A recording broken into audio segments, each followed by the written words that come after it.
Right guys, Mark Crossfield here. I'm at the University of Exeter at the Vic Ambler Centre with performance coach Steve Buzza. Hello. Thanks for inviting me up, Stephen, and No problem. taking part in this video. We're going to do another chipping video. Just a few kind of basic concepts of maybe what these guys should be thinking about when they're chipping. Maybe elaborating a little bit more on what we're thinking when they're watching us, maybe in the course vlogs and other things. When we're thinking about playing shots, usually on the course vlogs, we're more just ribbing each other than explaining to them what we're actually trying to do. So let's talk a little bit about what we might do and how you can play a shot in slightly different ways, subject to confidence and how we see the shot. Let's get stuck in.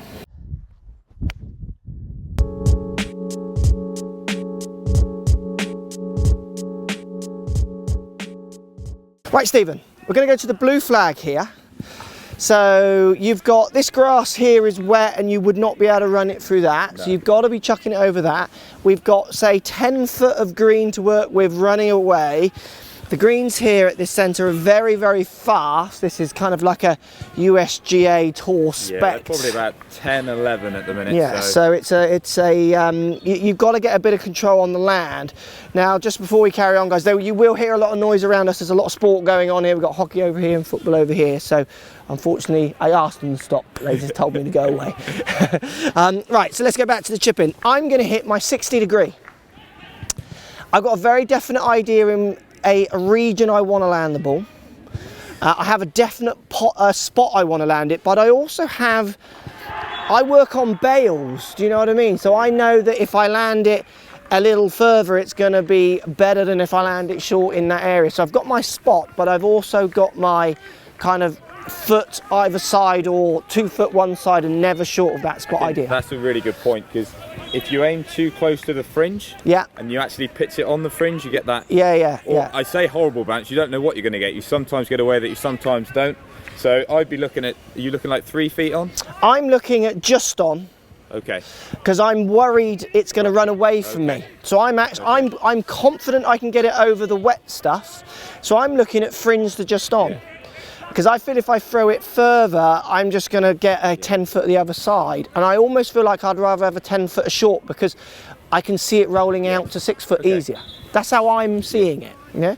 So I play 60 degree. Now the way I'm going to play it is in quite a damage limitation way. So I've got my hands quite high like a putt. I've got the club level to slightly toe ended down into the ground. And I'm going to stand quite upright. Now to me, it literally feels like I'm just going to putt this forward with my lob wedge. I'm not going to play maybe the slightly more confident, maybe just handle a little bit lower and kind of body rotation way that I might play a further one. I feel I can get this shot slightly wrong, so I'm going to play in quite a lockdown way, which makes me feel like I'm going to get a safe result more times than not. So I'm going to go handle quite high, normal grip, ball in the middle of my stance. I've got my weight 50-50. I don't feel like I'm leaning forwards. I've got the handle quite neutral, so I don't feel like I've got shaft lean. And I'm feeling like I'm keeping it quite sweepy at the bottom. I'm keeping it quite level because I want my interaction with the ground to be unoffensive and neutral.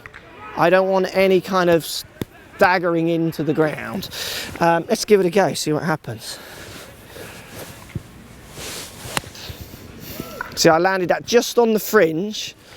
Yeah, that's worked out. Lovely, really nice. It went in that fraction lower through to the strike. The strike was that little bit lower on the face.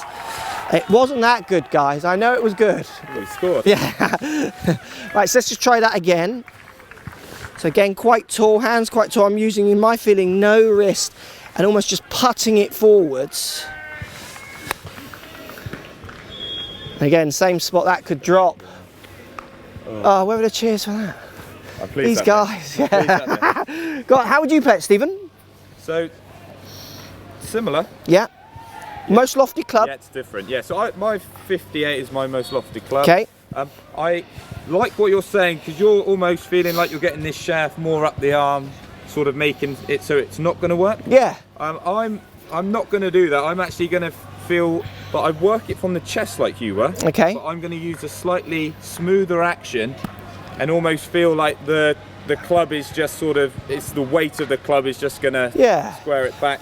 So my aim is to deliver the club, not much shaft lean.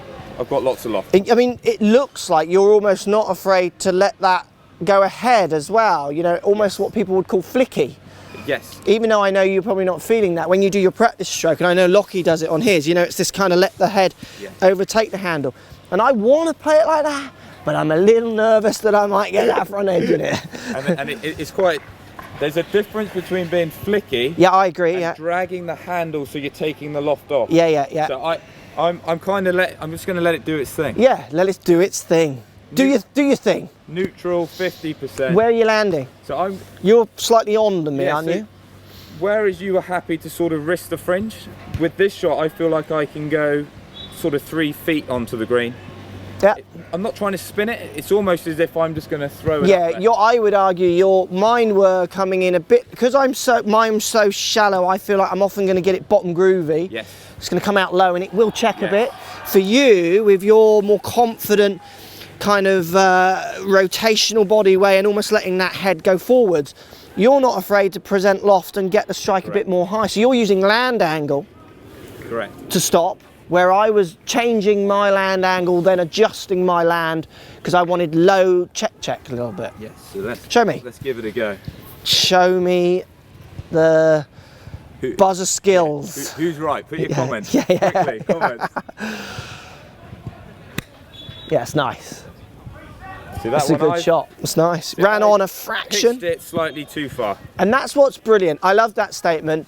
You knew that you'd pitched it too far, so you were rating your shot on hitting that land angle or that landing spot, which you had a definite picture in your mind before you played it, where so often golfers haven't got. They're literally just hoping I get it on.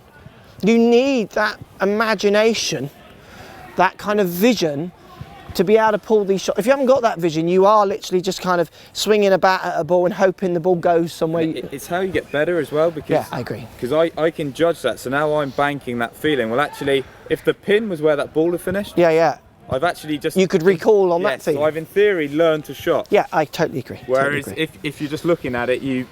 Well, it's that vision again, isn't it? Let's see if you can get that one inside my 2.